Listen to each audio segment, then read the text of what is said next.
Hello good lifers! I am on the hunt for a plant that grows just outside my house, and to be honest it grows outside everybody's house, but this plant is an absolute miracle worker, and today we're going to use it to make a herbal infusion that's going to help with pain and do a lot more else. So stay tuned. This plant is an absolute miracle worker, it's fantastic, and I guarantee you it's available probably within a 10-second walk from you. So of course the plant I'm talking about is nettle. Nettle is a fantastic plant and it grows literally everywhere. It's a common weed that everyone has probably in their back garden, if not like I have just outside my house. So I'm literally about a 30-second walk away from my house at the moment, and I have come armed with my foraging basket, a pair of scissors and a pair of gloves. If you are going to be foraging nettles, please dear viewers, wear gloves. I had a hippie friend once that told me that you can hold the nettle's hand and ask it not to sting you and it won't. Clearly I'm not hippie enough, so I'll be wearing gloves for this exercise. But I want to make a pain relieving ointment, which ironic actually will help against stings as well. But this pain relieving ointment is fantastic for arthritis, it's good for bumps and bruises, anything really that means you kind of need to have anti-inflammatory properties. And I'm going to do that by making it out of nettles. And right here there's a big patch of nettles, so I am going to get to work doing some harvesting of these nettles so we can take them indoors and make our balm. Nice and easy. This is a super easy project. You can do it in a few hours. It's currently Sunday afternoon, so I'm going to spend my afternoon just quickly making this balm, and it'll be ready on my shelf whenever we need it. So with all that said and done, let's get picking.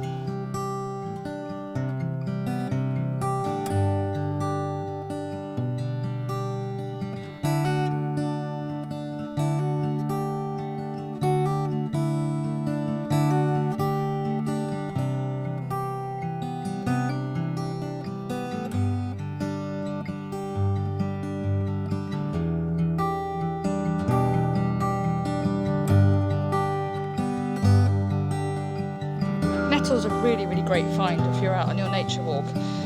The whole plant is edible, including the roots apparently. Most of the time people just want to use the leaves. I'll show you this one here. You can still see it hopefully. I'll get that in focus for you. Nettle's a great plant, and this is just the tip of a nettle leaf. If you're making a first aid salve like I'm about to, you don't have to use just the tips. But if you want to eat it in something like a soup, then definitely stick to just the tips, otherwise it's going to be really bitter. That same hippie friend of mine made us a salad once out of forage leaves, which was a really nice salad, except for the fact that she did use raw nettle leaves. Yes, you can get stung in your mouth. I found that out. Not so much fun. Let's carry on picking. In that same patch of nettles is also a plant called cleavers growing. This is a cleavers plant. You can see it just here. If I pop it, there you go. You can just about see it. It's got some little tiny white flowers on it. I don't know if you can see them. These are tiny little white flowers, but the cleavers aren't stingy at all, but they are very sticky. So you can just chuck them and stick them to your top and they're bare. As a kid we used to call them sticky willies or sticky weed. There's another one. G's family used to call them sticky willy. Mine used to call them sticky weed because you can literally throw them at yourself and get them stuck. These are not specifically going to go into our balm, but these are fantastic wild medicines because they're also high in diuretics. So they are good for anti-inflammatory stuff. So as we're making a balm that's going to be good for sore muscles and bruises and things like that, then we might actually include some of these. I'm not specifically going for cleavers, but if they do make it into the balm, I'm not that bothered because they are still good medicinally. So a few cleavers in there for good measure, mostly for nettles though. Well, I've got my basket full. This is actually quite full, but it will actually wilt down to hardly anything. So I'm going to take these back into the kitchen and start processing them. So, back in our slightly messy kitchen, and I have my basket of nettles with me here. All I'm going to do now is I'm actually going to use my slow cooker, which you can just about see here, to bake the nettles overnight. This is a really great way to bring out all of the goodness that's in them. So literally all I'm going to do is just chop them up roughly, pop them in the slow cooker and then fill it up with oil, pop it on low and leave it overnight. And then tomorrow when I come back into the kitchen, I will sort out actually making the balm. You don't have to do it this way. There's a few ways you can get the goodness out of it into the oil. You can leave it in jars for anything from around about 2 weeks upwards and just leave it until you're ready to use it. So you just pop the nettles in, put the oil on top of it and then leave it. or the other way is you can boil it up in a pan. That works really, really well as well. This is kind of a nice intermediate way of doing it, just being able to leave it in the slow cooker, because we've got a lot else going on today. We've got dinner to cook, and I also need to make some bread for the rest of the week. I thought this is probably the best option for us now, and then I will sort it all out tomorrow. So here we go. So I actually have a lot more nettle than I thought I did. This is going to fill up this slow cooker absolutely perfectly.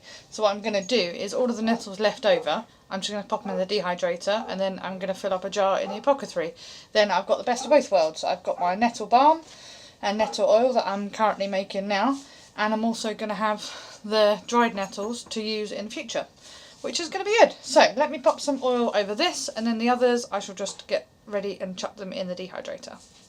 Welcome back, good lifers. It is the next day, and I'm about to take out my infused oil from the slow cooker. It's done a fantastic job leaving it in there overnight. I've just turned the slow cooker off, so let's take a quick look and see what our oil looks like.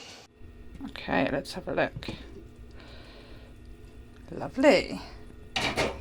You can see this is looking pretty good so far.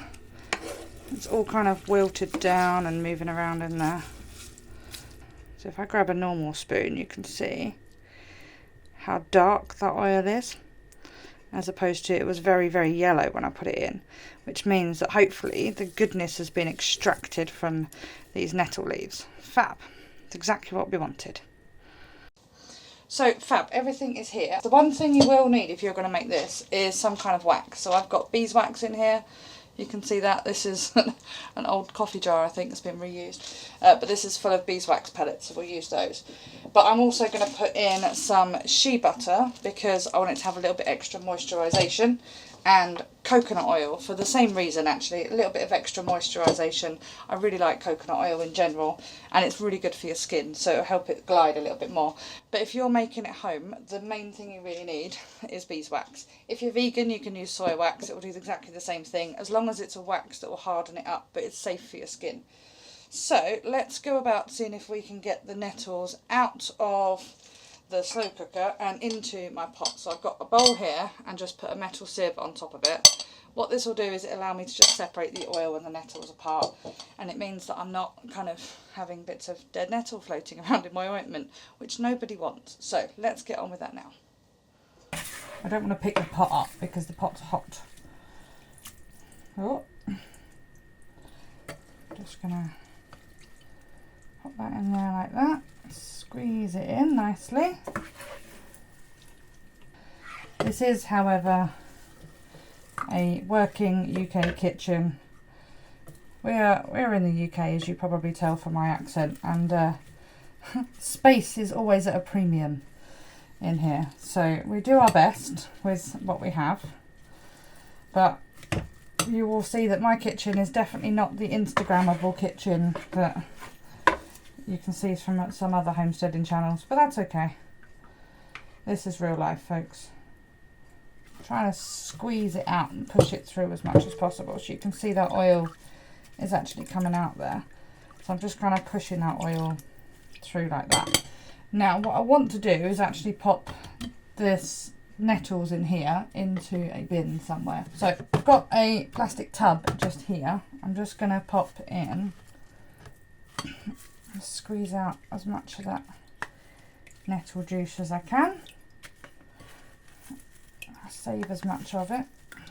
This is a really uncomfortable sieve to use. And then I'm just going to dump that in there. And this lot here is going to go in the compost bin. It's pretty hard work, this is, trying to get it all in. And it smells really odd. Like, it doesn't smell bad, it just doesn't smell good. It's very, I don't know. It smells a bit like cooked leaves, which is kind of what you'd expect. So I suppose that's a good thing, really, isn't it? Good, we're almost there though. So squeeze in a bit more oil out of this. Just want to try and make sure all of it is out. I've got lots, which is really good. And I'm hoping that I can make lots of different size jars of this mostly nettle ointment. Okay, So what I'm actually doing now is grabbing a heat-proof glove, and I'm just going to pour the rest of the oil mixture into my bowl, just so I can get rid of all the bits of nettle. There we go. Lovely. And then, as you can see here, just the last bits, squeeze it out, and then pop that in there, and we are done with that section. So as you can see, I have this bowl here of lovely green oily liquid, and you can see there again, if I put the spoon in and bring it up to the camera here, you can see it's a really nice kind of, I'm trying to do that difficult, I just dropped it on my coconut oil. It's a really nice dark green colour, which is exactly what I wanted.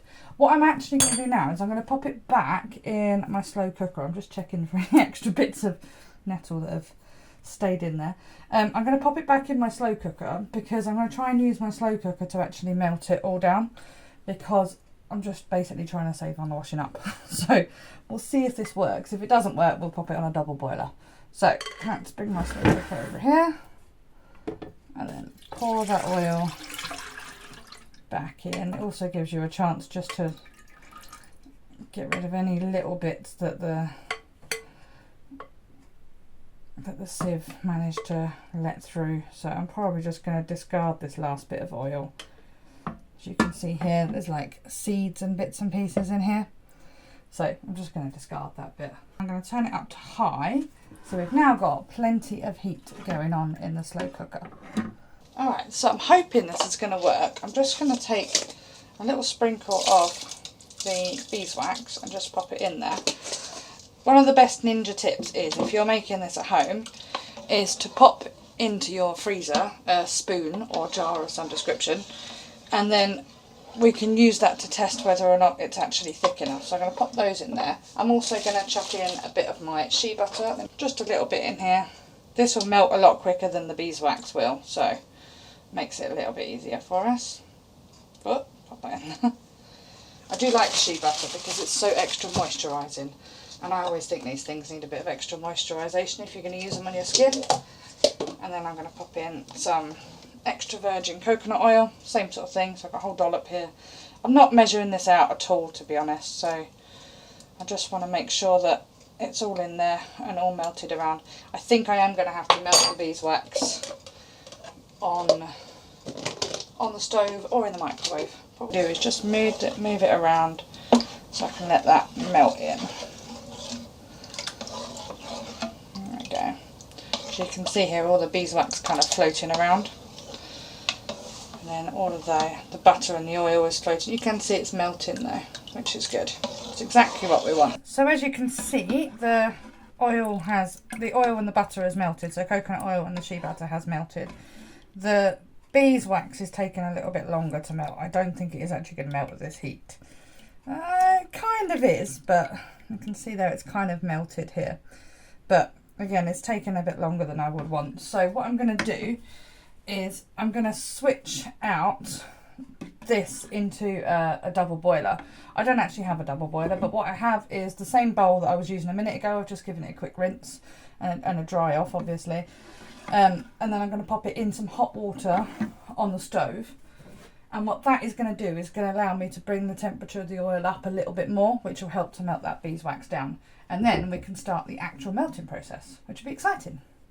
So I've put the glass bowl into the saucepan that is currently warming up. You don't want to put hot oil into a cold glass bowl, it's not a good idea. So I'm just going to grab hold of my oil. I've also put an apron on because this is my baking apron, so it's got bits and pieces all over it.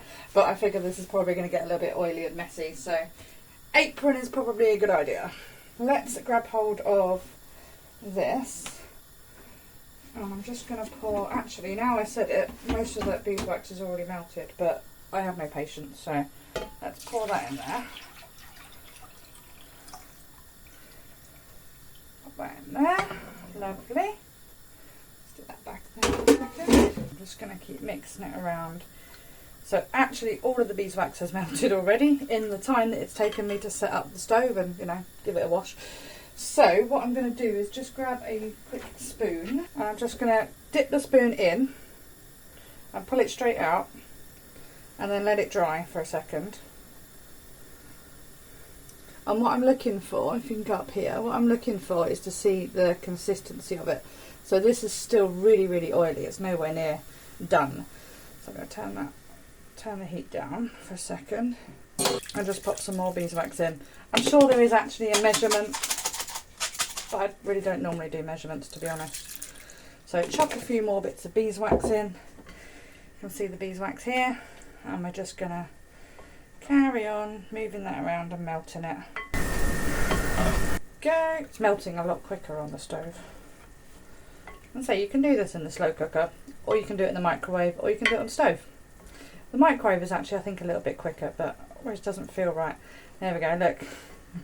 In doing this, I've managed to find a bit of nettle that's made its way in. But, let's just discard that with the rest of the nettles. My other nettles are in the dehydrator. The dehydrator's not on at the moment because it's in the kitchen. Again, UK homestead, so it's very small. I've not put it on because otherwise all you guys will be able to hear in the background is the noise of the dehydrator. I've already dropped some oil on the surface here. Let's see how this is working now, shall we? So we can already see that it's beginning to solidify a bit. Let me pop. There we go. It still needs a little bit more beeswax because it's not quite the consistency that I want it yet. That's okay. So I'm going to pop a little bit more beeswax in.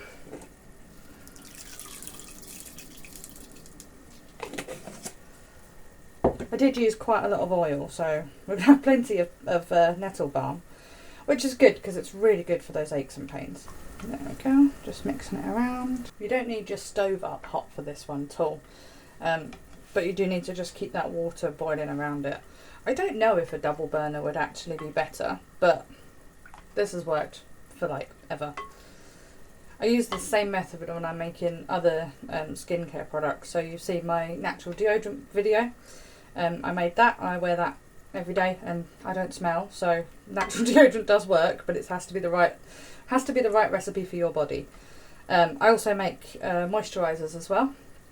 I make an antiseptic cream, which is really, really good as well.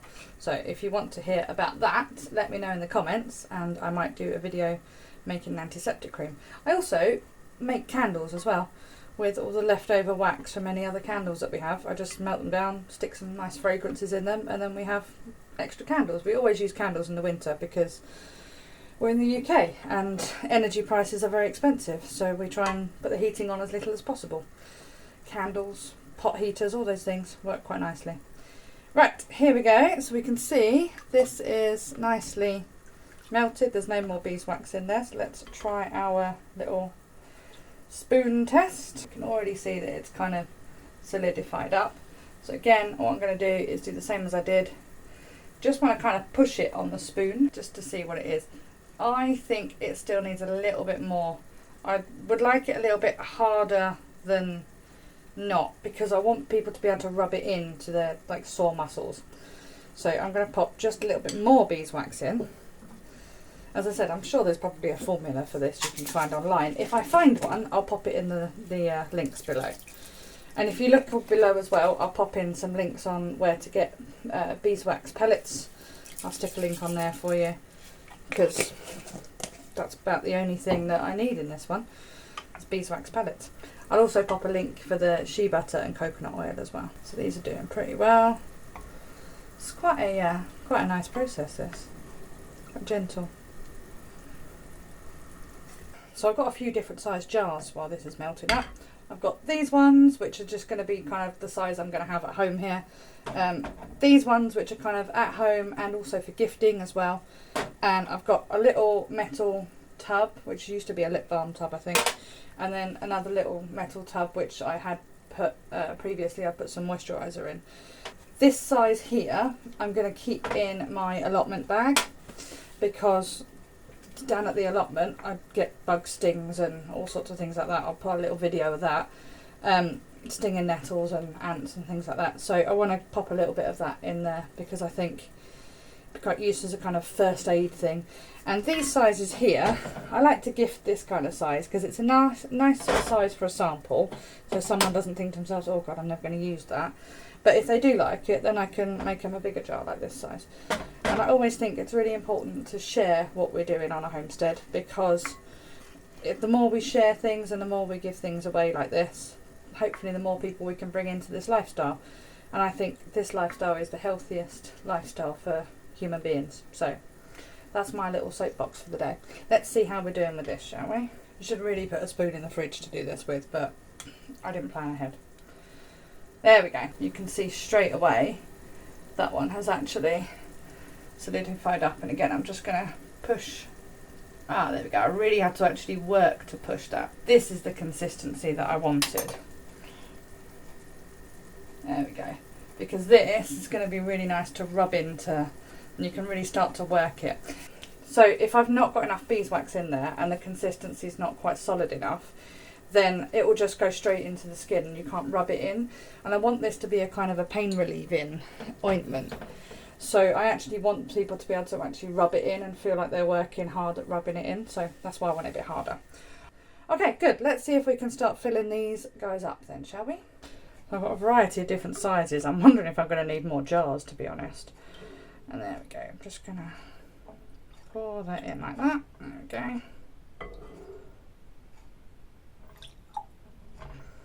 So I've actually gone and got a jug. I think this will make it a little bit easier. I'm just going to pop the jug in there. I do have a smaller one, but I have no idea where it went. So I'm just going to fill up those jars. Unlike normal preserving, you don't have to worry about headspace or anything like that. Just fill it up to where you think is appropriate. I'm definitely going to need more jars. G always jokes about how many jars I have. It's like, you have too many jars. It's like, clearly I don't. There we go. And just to prove you can recycle most things, this is an old makeup jar that my mum gave me. I'm going to make her some of this balm. It's a little glass jar and it'll be perfect for this. So lucky mum is going to get some muscle rub ointment that we're making today. She'll be happy about that. I know she likes my stuff that I make for her. Here you go, mum, this one's for you. Oh, there we go. Smells a bit like pond, but I think you'll like it.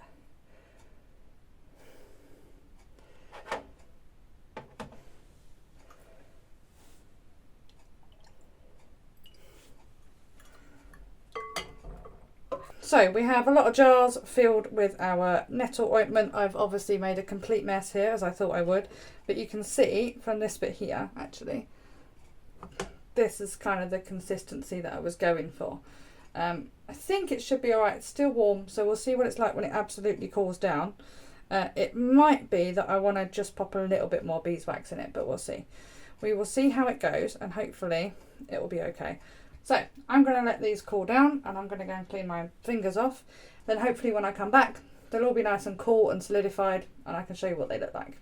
Okay, so we're back, and a couple of hours later, and we can see that these have nicely solidified. This is the one I've made for my mum, as you can see here. Nice little pot, and it's exactly the right consistency. So it's still actually a little bit warm, but it's really perfect. So you know, it's not gonna go anywhere. So I'm gonna pop the lid on that one, and then when I see my mum this weekend, she can have that one. The rest of them are pretty much done as well. The bigger jars are still a little bit warm, so I'm gonna leave them to solidify up in their own time, but the smaller jars like these ones are all done. So I'm going to pop the lids on, and then I'm going to go and give them to the people that I want to give them to. So thank you very much for joining me today. It was really nice to have you here.